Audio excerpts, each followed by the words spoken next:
Yo, yo, yo, yo, yo, yo. Oh, I probably can't do it like this. God, I'm signing off.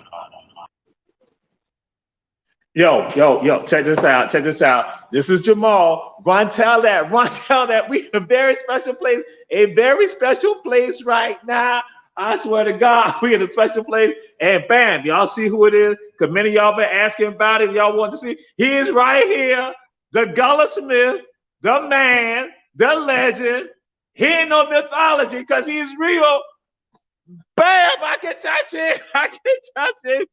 Gilbert Walker, preservationist, reenactor, historian, artisan, all that rolled up into one.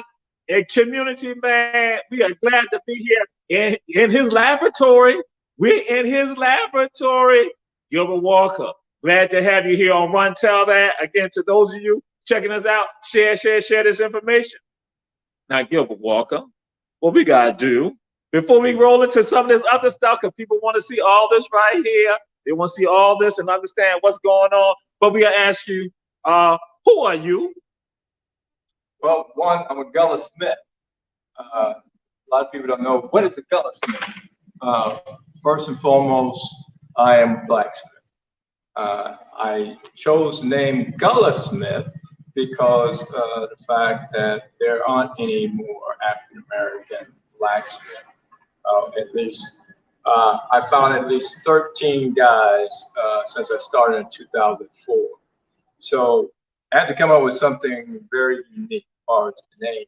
And since I am from Savannah, Georgia, I'm right along the coast.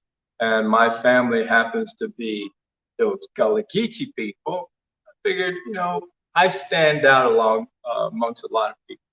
And what I mean by that, that we aren't doing blacksmithing anymore. We were imported. We were enslaved for this skill level. And so I want to be a little more different. Since I'm Gullah and I'm a blacksmith, why don't I join those two together? I'm the Gullahsmith.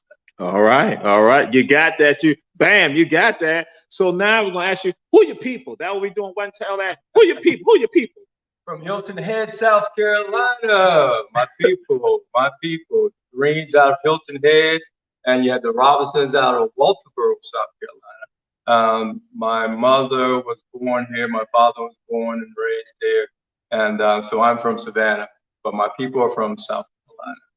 All right. So now we're gonna ask you, who inspires you, or who inspired you? Well, this happened by chance. I wouldn't say so much who inspired me at first until I got to know that we as a people, did this for a living when we were in Africa. We as a people did this to survive after the Civil War. And but everything kind of died out. So what was happening was I was a police officer. for Savannah Police Department. I rode horses, one of my many things that I like to do. And there was a blacksmith, his name was Gerald Doublet. And I was amazed by how Gerald would put the horseshoe, piece of metal, into the fire. And then he would just manipulate it in a way that he wanted to bend it and what have you. So I just look at him and talk to him about it a lot. And but one day after Gerald had shoed a horse, and matter of fact, bring this out, Gerald is a blacksmith, but Gerald is a farrier. He does horseshoes. They are blacksmiths, but they're called farriers. I am what you call an artist blacksmith and utilitarian, but artist first. So back to patrolling downtown in Savannah on horseback, I could hear this distinct sound, ting, ting, ting, and it sounded like a blacksmith. I'm going, what is a farrier doing downtown? You know, and I went to Lincoln and Bryant, and there was a guy, looked like Albert Einstein, white guy, white hair, just smashing away with a hammer. Ting, ting, ting. I got off my horse. I took the horse into the station. He looked back and he was like, he started laughing at me and he said, yeah, man, I'm a blacksmith, but I'm not a farrier. I'm an artist blacksmith. And we became friends. His name is John Boyd Smith. So from there, a little inspiration came. You know, I got an idea since I'm a carver, you know, I wonder if I could do that. And I wonder if blacks did this type of work. So I asked John, and John said, yeah, there was a guy, Philip Simmons, out of Charleston, South Carolina. And so it was not so much the inspiration at first, but me coming to that, admiring John's work, John telling me about Philip Simmons. I went to go meet Philip Simmons, and then the two of them just like, wow, blew my mind with what they could do with metal. All right. So now we're gonna get into this, Gilbert Walker. This is, what song inspires you? What song gives you that? What song? Songs. It could be a song or song, because that's how we do on Run Tell That. So what song give you that? Or songs? A song? Yeah, song or song. Well, I love Negro spiritual, but there's one song, I said, a gospel song called In the Garden. And that's something, because I love my planting, you know, I love in the garden. That's very spiritual to me. So if there's a song of songs, it's called In the Garden. All right, we got that. So now we're gonna roll into it, because that's what everybody want to know about. Mike Kelly said, blacksmith, wow. Sister Betty Jones right here on here, Sister Terry Mobley in the house. That's right, we right here in Savannah, Georgia right now. We're in the bowl, we're in the lab. This is the lab. And y'all heard some things. I'm gonna throw some other things out there to you all about Gilbert. He might not like me saying this, because he's gonna probably get pissed off with me when I talk about this. I ain't gonna say nothing about no koi ponds. When it comes to koi ponds, oh my God, bam, Gilbert Walker, but I'm gonna leave that alone. And you heard some other things too we're gonna talk about too. He's a sculptor, he knows how to carve. That's what he does. When I told y'all, bam, he does it all. Gilbert Walker, why do you do this? You know, this is strange. Everything that I do, or as art, came by chance. Myself and a brother and two sisters, we were latchkey kids. And, you know, my mom, dad separated. And I was 5, 6 years old, keeping my brother and my sister in the house. And we were given coloring books. We started coloring, we would run out of pages to color. And then we would take pieces of paper and we would trace the drawing. And then you started freehand drawing that same picture. So we didn't need anything. So by chance, we developed that skill. My sister, Sonia Walker, a lot of people may know of Sonia Walker's creation, Sonia's creation. But then the carving came. I got married, you know, after living alone for a little while. And my wife and I, you know, had a disagreement. So I went for a walk along the marsh. And I saw a piece of wood. It looked like a drummer. Somebody was playing the drum. So I took the wood back home and I started carving it, you know, with the knife to see if I could bring that thing out. And I still have that piece. And then, like I talked about the blacksmith thing, it was just by chance because of what I saw and what I heard. But what I think, Jamal, was happening is in the DNA. Go ahead. There's no formal training or anything like that. Like my brother and my sister, we learned that, we developed it throughout the years. But this is something that's in the DNA. You know, I tell people all the time, all of us have plenty of talents. We have lots of talents, but sometimes those talents don't come out except for by chance. You know, we have kids that are born into the world who are prodigies. They're playing the music, they're mathematicians and what have you. Then others, it's just by chance. So I think it's just in the DNA, that African DNA. Yes, sir. Yes, sir. Yes, sir.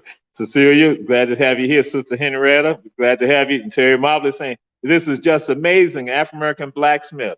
So why is it important to deal with this art form that you're dealing with, that people now recognizing that, hey, this is somebody that is carrying on tradition? Why is that important?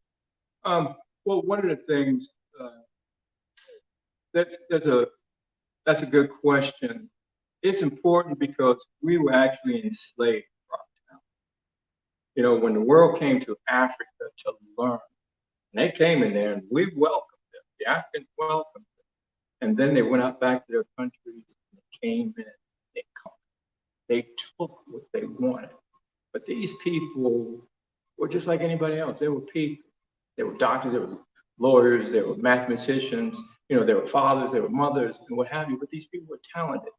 And for some reason, parts of the world figured we'd enslave these people, you know, so that they could build for us.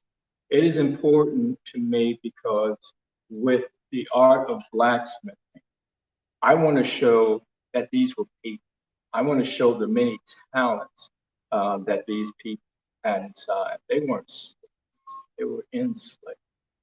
And for me to start telling their story, you know, it's very important to me. I tell a story from slave to soldier to freedom, a blacksmith story. I want to tell the human side of those enslaved Africans, these artisans, these people who had gardening skills or agricultural skills, what have you. When you come to my house, you know, walk to the back garden, what have you. I love my plants. And so I do my herbs and what have you. These people tilled the land. These people had a culture that was unbelievable, so unbelievable that they had to be stolen. They had to be stolen from their own country. So the human aspect of who these people were, I want to incorporate a lot of that in my work. So it's very important that I tell their story. So you are, I'm asking this question, are you a visionary? Are you a visionary? I would call myself a visionary. You know, I dream a lot. And I remember one year, my dreams went away, you know, and I prayed to God, please bring my dreams back, my dreams back. That's what keeps me going. These dreams, these visions that I have. You know, most of my work out here are stories. You know, they're childhood stories. They're stories of people's lives. There are biblical stories, and there's one particular one I would love to show people that, you know, just taking something out of the Bible, you know, and incorporating that story into my metal work. One particular one I would love to show you guys, you know, just to see how much talent. When you look into yourself, guess what you find? Things you didn't know. So yeah, now people want us to walk around, they want to see, but you know, we be having a conversation right now. So I need to ask this question of you also, Gilbert Walker. How do we get young people involved in this? How do we get the next generation? Because as you said, you're one of the rare ones. You say 13 of you all in the entire country? Since 2004, I found 13. Okay, found. Okay. Most of those African-American blacksmiths are nice. They do a particular type, just like these farrier. He's a blacksmith, but he just works on horses. You know, he shoots different animals. Right. And these blacksmiths are nice. So It's a certain skill level. But what I want to do, what I have discovered, when you bring children around this and they see it, and they're fascinated by this and their eyes open up, I look for that one. I look for that one who just eyes start glowing, and that's the one. I'm going to just pull to the side because for some reason I think that's inside. But this is a skill, even though we don't have a lot of African Americans doing this type of work. But this is a skill that you can do several things with. And as an artist blacksmith, yes, I'm going to, once I retire, I'll make this my job. This will be my day job. And it's very lucrative. It's hard work. It's brutal work, but it's rewarding. And most of my products and pieces that I work on tells a story about a people. But for those folks who are inspiring to be artists or what have you, be great practice or skill levels and what have you, just to bring something to the table. Now, here goes. Some folks are asking questions right now. They're asking questions. Are any of your artifacts on display outside of Georgia in the United States? Outside of Georgia, to tell you the truth, I don't know. I've sold many pieces from going to different shows and what have you. A lot of these people come from all over. I don't know outside of the United States. I'm not sure. I never sold one to someone outside of the United States that I know of. But these people could have been from outside the United States. Okay. And supposed to ask them a question. Is there a museum? Are items sold? Do you make items by request? They want to know. I told you. The people want to know. I do have a day job. And most of the time I'm doing this on the weekends, or like right now I'm here at night. I was just working on what I call my scrap metal bottle tree. But I have a bottle tree at Pinpoint Heritage Museum. It's a 9-foot bottle tree. They commissioned me to do. Also have a piece at the, believe it or not, the Chatham County Sheriff Department firing range. It's a 9-foot wingspan of an eagle. It was for Al St. Lawrence Memorial.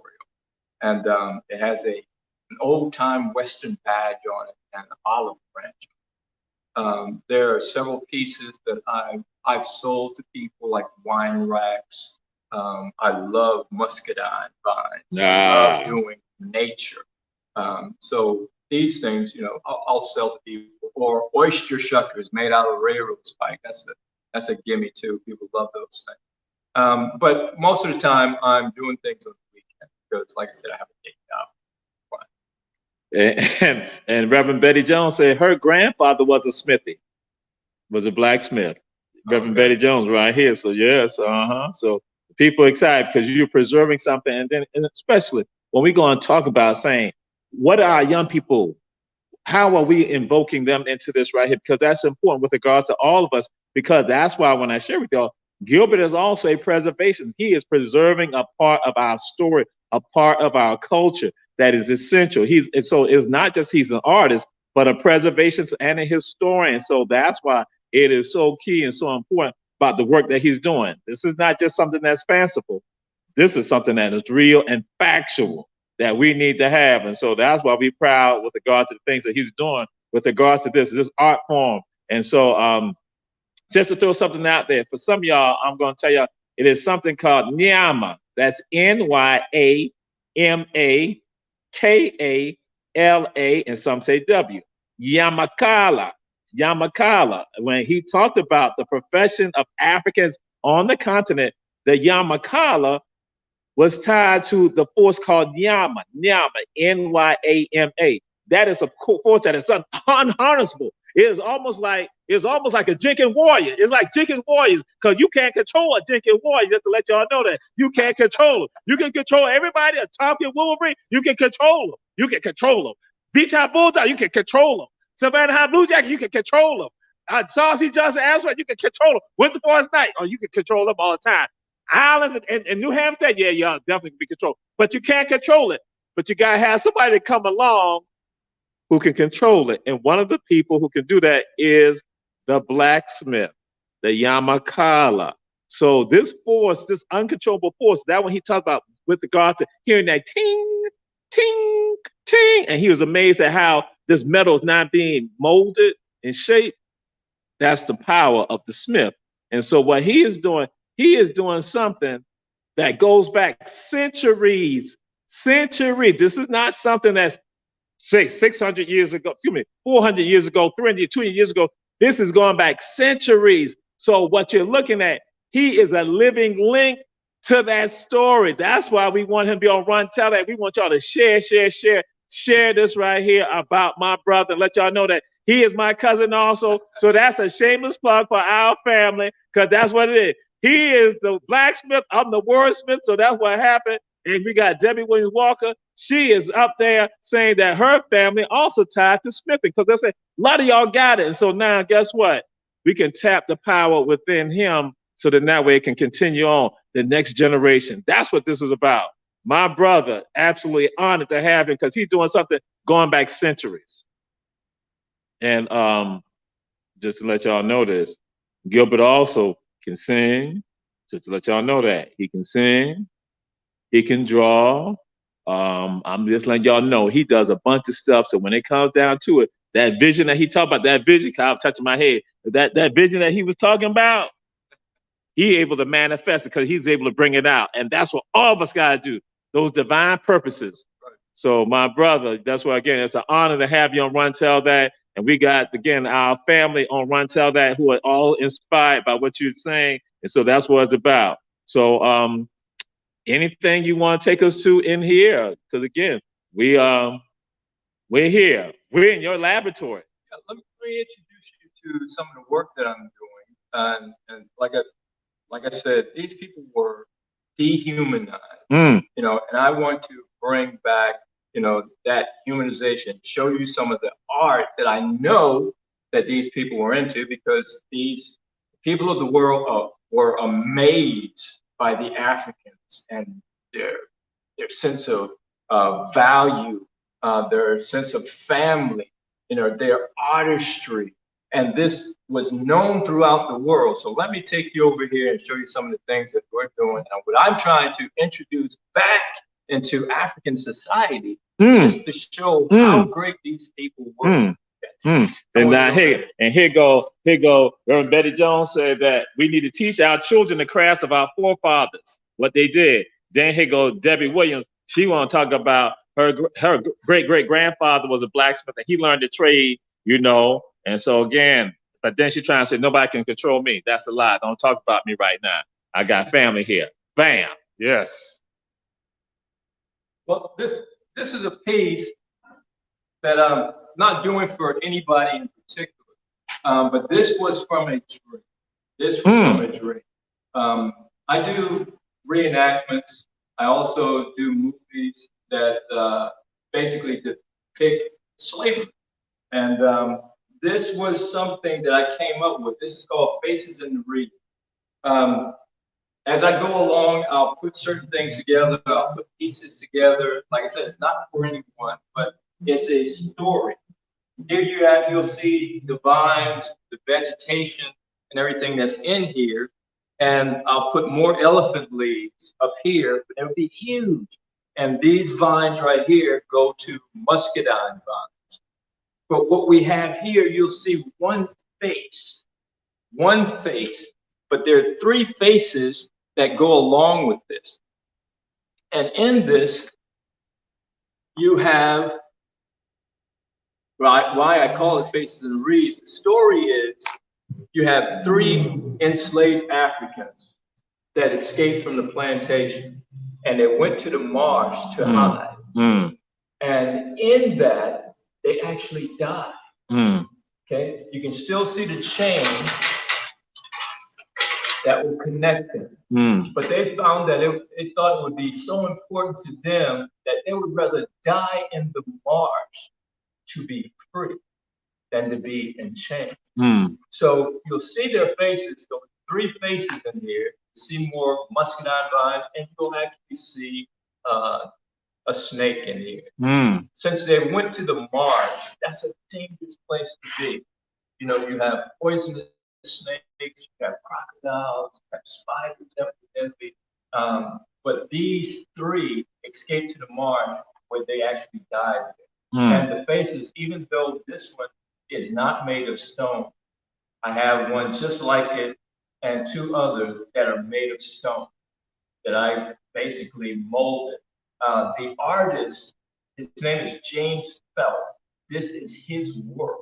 But I love the faces that James had, so I made molds from the faces that to incorporate it into a piece of work. But this is just a story of faces in Greek. And let me show you this one over there. Yes, you say your vision.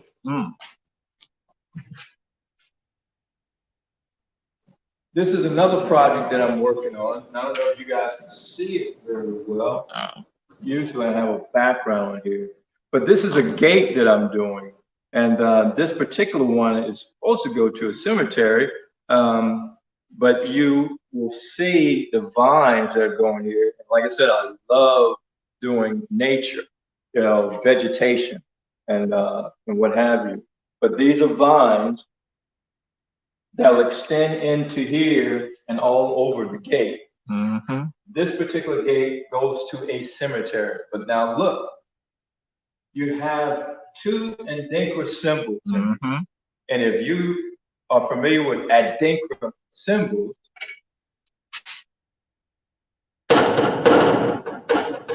the symbols basically, I call them proverbs. They're words of wisdom. Oh, yes, that's what they are. Yes, sir. Words to live by. And so what I do is incorporate those things. So when you walk up to the gate, you can actually read it.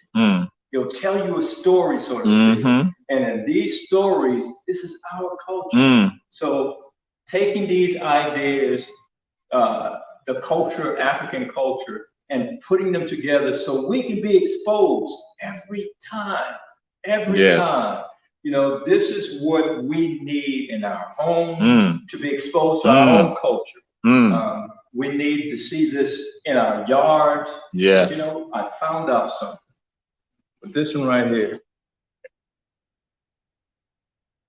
We used to see this every day. So we were exposed. Yes, we were. We were exposed, but we didn't know what it was. We did not know this symbol. This is Sankofa without the tail. This is Sankofa. This is Sankofa. And if you know your Adinkra symbols, there's a saying that Sankofa gives. Go back and fetch it. To go back, reach back, and get your history. We were exposed to this as little kids growing up, but we didn't know it when we saw it. You know, so this is what I want to do. I want to expose our culture. I want to put it in your face. You know, so this is what I do at the shop, and I'm actually working back here now to make a bottle tree, what I call my scrapyard bottle tree.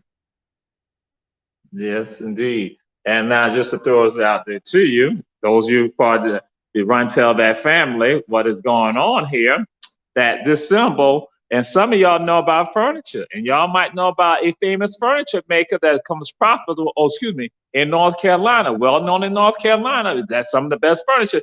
Thomas Day. Thomas Day is an African. Thomas Day was infusing the Sankofa symbol. This is 1800s that we're talking about. Still keeping it alive in North Carolina. They talk about Thomas Day furniture. Y'all see the fine furniture stores, and they talk about that. People not realize that Thomas Day was an African. That's what he was doing. Sankofa, Sewa War, Fina, Sankofa, Ayenke. Go back into your past and reclaim your story. So that's why it's so fitting with Gilbert Walker. He has reclaimed the story and not sharing with others. And then I think that one is Odu Inyufi Kwan. Love always find its way home. See, now I'm talking about our family. See, don't hate on us. Debbie Walker, don't be trying to hate. Don't be trying to can't control you, ball. I'm just saying, Gilbert, all of them. And guess what? I'm the shyest one in the family. Let y'all know that I'm the shyest one in the family. But that's what I'm saying. He has reclaimed the story. And that's why Reverend Betty Jones, that's why we got to make sure our young people can reclaim that story so they will not have to deal with this madness of this world giving them lies. Now, this one is very unique. Now, this one kind of tells on me a little bit, all the fun that I had growing up. This is called Fish Out of Water. A lot of these things that I'm doing right now, I'm preparing myself for retirement. This is a gate, and as you can see, if you can see what that is. Yes, you can see. Yes. And there are going to be several other fish that will be placed in here. This will be somebody's gate. One day, call me if you want. Ooh, that's right. But, anyway, I got this idea because of the fact that I live on the coast. We grew up, fishing and crabbing and what have you. So I wanted to create something to remind me of those times, and I'm pretty sure there are people out there who did those type of things also in their neighborhoods. The guys, we would just go to the marsh, play basketball, we would football, we would ball crabs. We had little sailboats that we made in the rain and let it float down the street, what have you. But all this type of work incorporates, me growing up.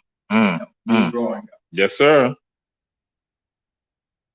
And so here go, Debbie Walker. Thomas Day was a free black furniture craftsman and cabinet in Milton, Caswell County, North Carolina.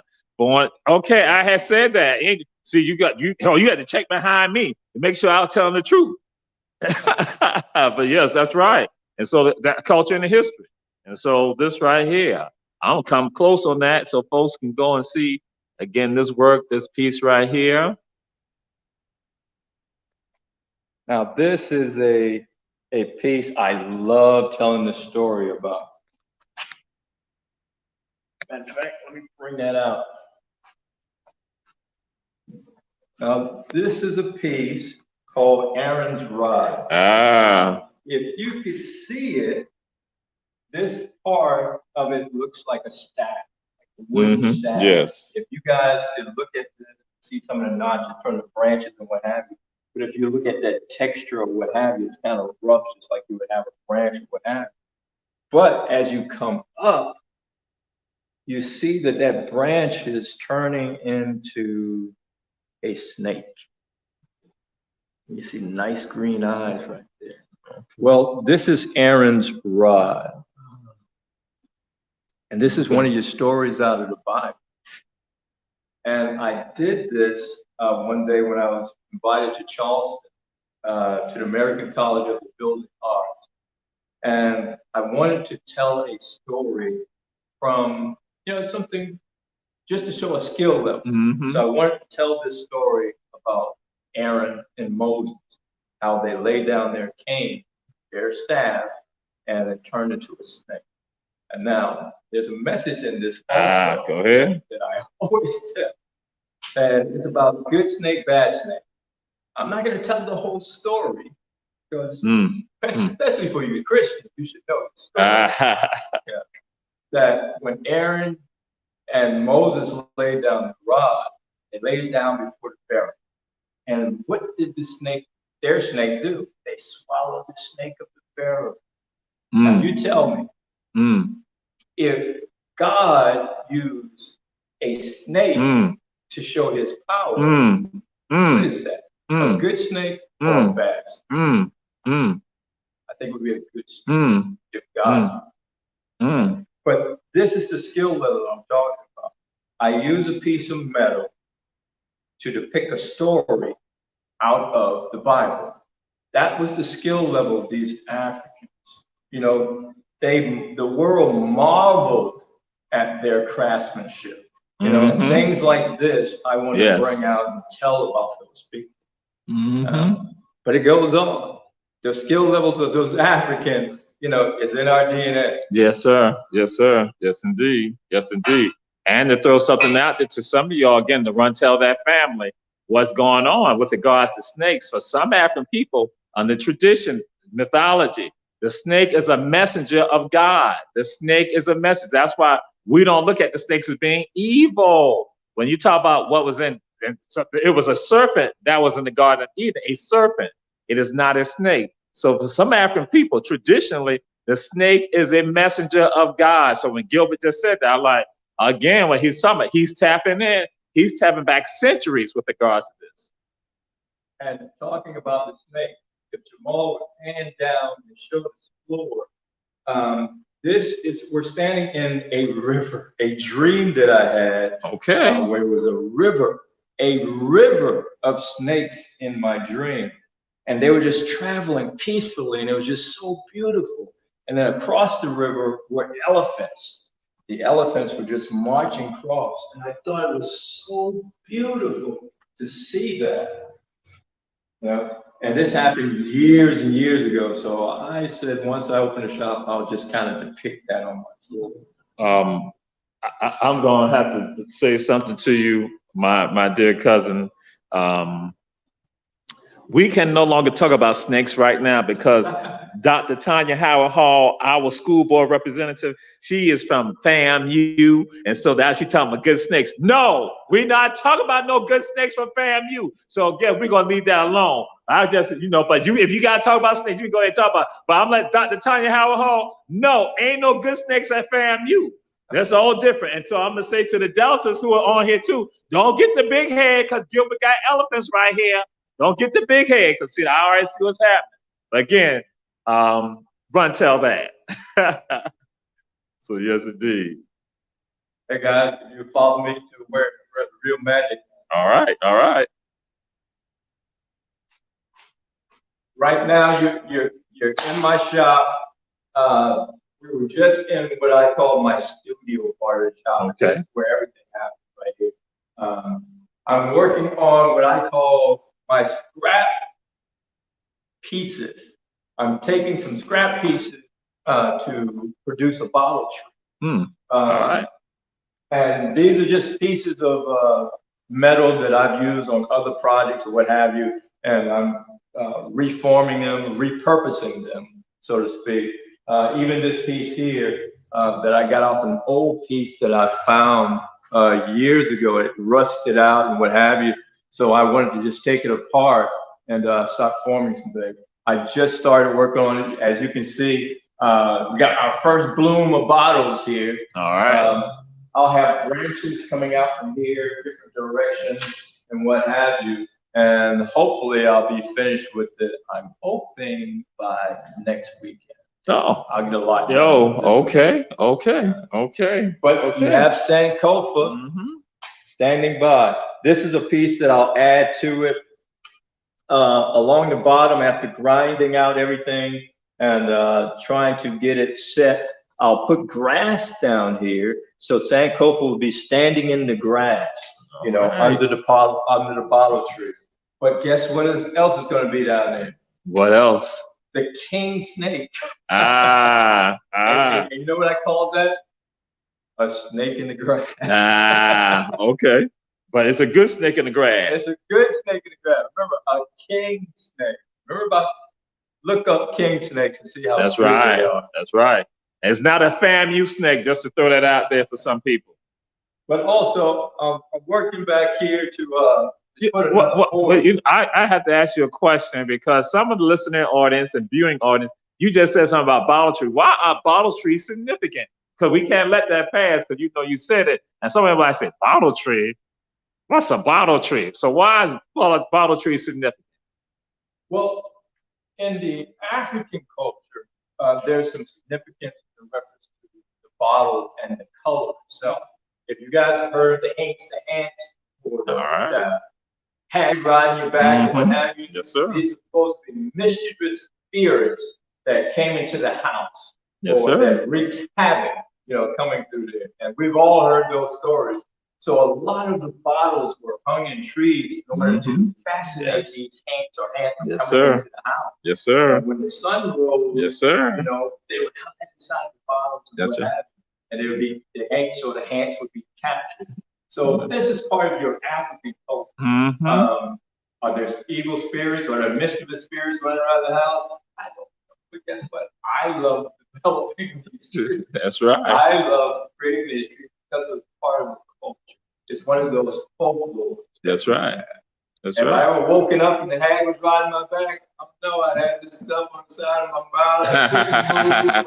I don't know what that is.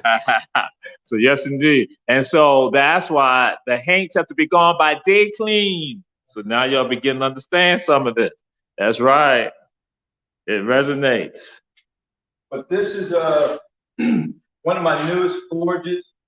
Once I get the rest of the piping and what have you, I'll be able to create a fire that comes to the pot, and also I'll be able to control the metal with the heat that comes from the fire.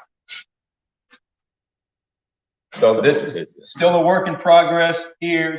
Most of my work I do outside for right now. But this one, hopefully I'll have done by the end of the winter. Okay. Okay. Y'all are in the lab. The lab. This is the lab right here. This is Gilbert Walker, the Gullahsmith. The Gullahsmith. Run, tell that. Share all this. Share this. Share. Pass it on. Now, this is, of course, one of my favorite pieces. This is an anvil. And one of the things I learned from Mr. Simmons when I went to visit him in Charleston, he talked about how the anvil would sing.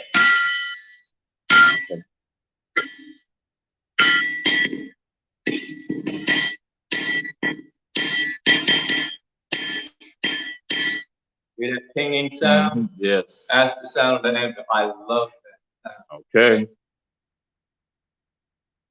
But if you ever heard of a blacksmith, there's several of them. But blacksmithing, you'll hear people say all the time that blacksmithing is a dying art.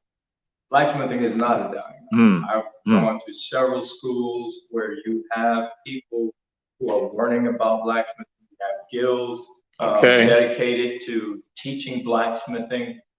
But in these schools or in these guilds, you don't find us. No. You were a little low when you said that. Go back and please repeat that and say that again and say it louder. So yes. In these schools and in these guilds, you don't find us. And I wondered about that when I talked to John Boyd Smith about why did he think that there aren't many blacks who are doing this work. He couldn't think of anything. And if he knew anybody besides Mr. Simmons, he didn't know anybody. And he was in it for 40 years. Okay. And I would ask other white European blacksmen, have they heard, they had friends or heard of any other blacks that were doing this type of work? And they would say no. And I wondered about that, what was going on? And I found out, at least this is a conclusion that I came up with. Okay. We don't want to do this anymore. It reminds us of enslavement. It reminds us of the ancestors. It reminds us of those people who were enslaved for their skill level. Yes, sir. For their skill level. Blacksmithing is not a dying art, but it is for us. It is for African Americans. But it is such a skill. The value of these people that they had to be enslaved for that skill. Yes, sir. So I had to do this. I had to do this for our ancestors. To remind people, you are great people. I love my culture. I love what I do. It's brutal work. It's rewarding, but the artistry of these were people, and they deserve their story told. Yes, sir. Yes, sir. Yes, sir. Yes, sir. Powerful. And what are the items around, the array of items that you have here? Well, these are most of the tools that I work with. Okay. You have your grinder, you have propane tanks, because I use modern equipment also. Of course, I got a couple of fans in here for when it gets hot. You have plasma cutters over here. I'll cut shapes, metal and what have you, and I'll take those shapes and I'll put it into the fire, and then I'll start moving to what I need, what I want course, you got my workbench, you have other cutting tools, so I cut pieces and what have you. And then I'll take them to the forge where I'll put the heat to them, and I start shaping the metal. The metal becomes very soft, and that way, almost like putty, but you got to watch this putty because it's nice and hot. Now, but there's one piece that I would love to show you guys, but we got to go back over here in the studio. Okay. Now I have to say this. It's a lot of investment with regards to this. Oh yeah. It's a lot of investment. This is a lot of investment. What you see here, this is a forge, and this is coal.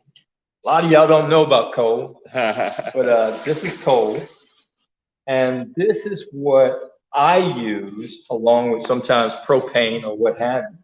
But this forge is attached to this piece, which is called a bellows. Okay. Yes. Well, what we have here is the bellows. Once I'm pulling this handle, it inflates the air. I'm pumping air into it, and the air comes out here.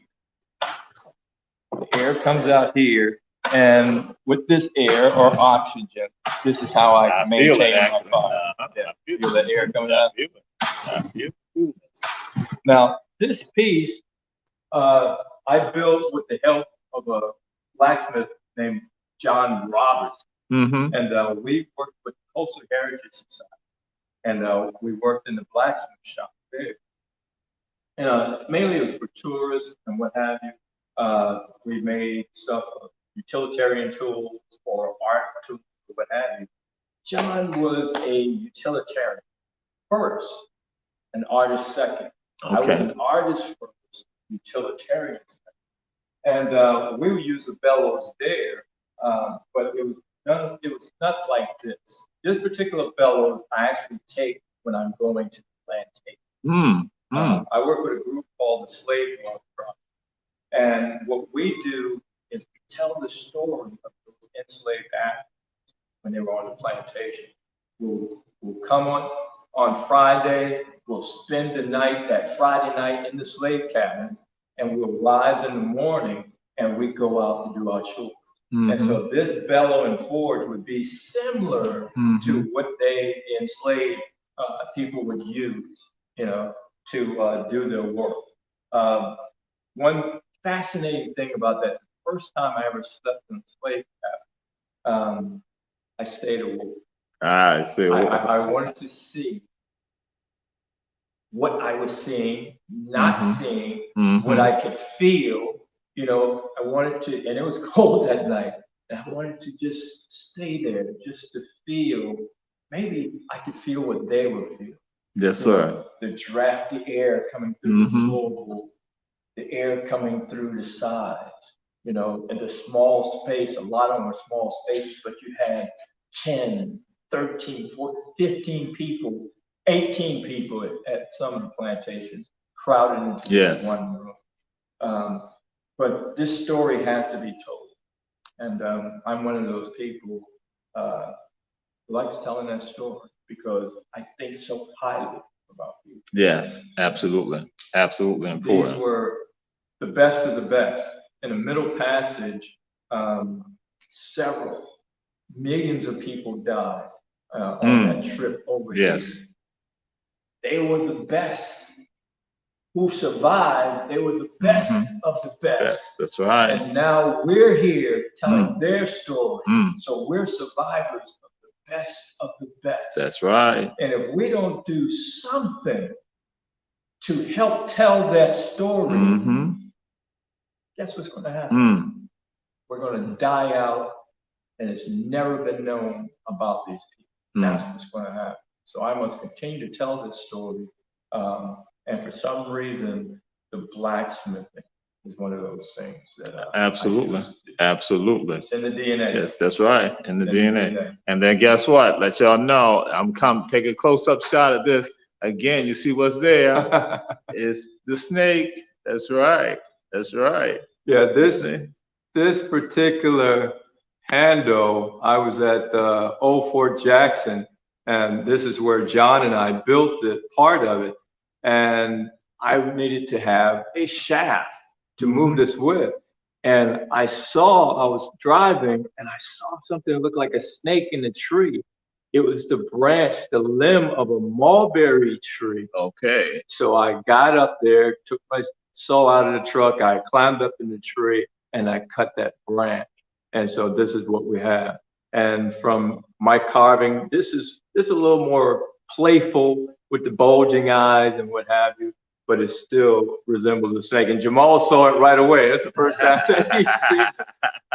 So, but also, there's a face down here. Okay. You know, that I carved out. And this is Mr. Blowhard.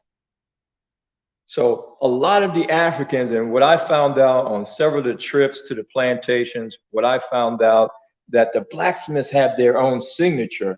And then it even goes further that several of the cultures, the blacksmith was a carver. Right. And he made a lot of traditional masks and what have you.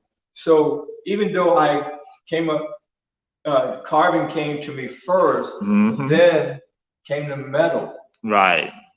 And when I started reading about how the blacksmith was a carver too, it was ordained for the blacksmith to do the carving. Yes, sir. And I was like, oh man, what's going on here? Yes. It's in the DNA. That's right. You know, I have no choice. That's right. You know, that's right. I'm driven to do this. You know, so coming from a small child who's been a latchkey kid and developing that skill, I didn't know that I was being taught. I was being, this information was coming out of me. That's right. You know? It was coming out of me, and it was my duty, it was my purpose to do this. Yes. So I enjoy it. You guys come down and see me sometime. You know, and how can they get in touch with you? That's what it is. How can they get in touch with you? Well, Jamal can get in contact with me.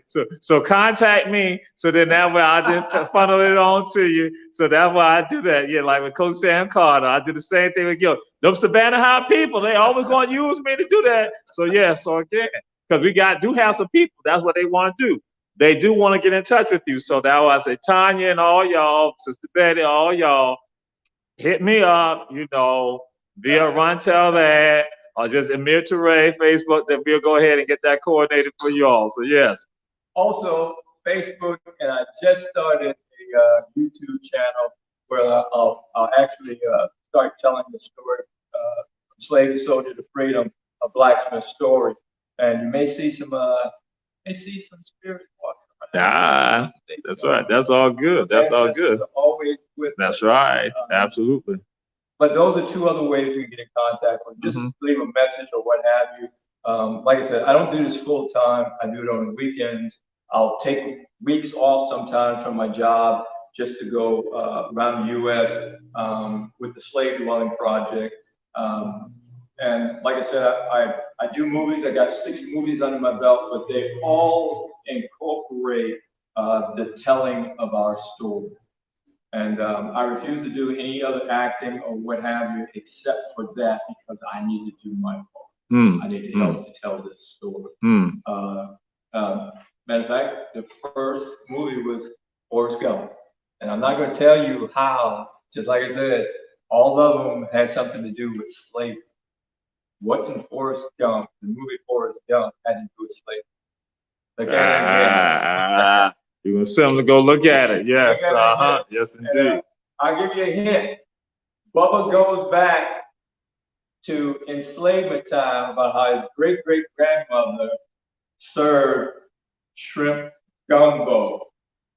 And there's a guy, Mr. Gump, he has a window in the back of him. There's one enslaved person that's raking the yard, but there's another one that comes into the plantation, and guess what he's doing? He's in a 2-horse buggy coming into the plantation. That's me. All right. Amos and Andy. So yes. And so my cousin, my brother Gilbert Walker, let you know this. Run Tell That is the little brother show of all the ATR shows. See, now with us, Now, the other shows on ATR, they have 2 hours, 2.5 hours, 5 hours. See, we only have not even 60 minutes. We have like basically 55 minutes or 57 minutes at the most. We are down to the last 2 minutes because we at 6:55 right now. So, my brother, what are the words that you would want to impart to our listening audience, our viewing audience on Run Tell That? Any insight, any information, anything of inspiration, anything? Oh, wait a minute. I almost slipped. Gotta ask this question of you. And then we're going to any word that you want to impart to the viewers. And we always ask the people, yeah, they just put it up. What is the best high school in the United States? And please get it right. Please get it right. I'm going to say, please get it right. Please get it right. What is the best high school in the United States? Please get it right. Nah. Let's see.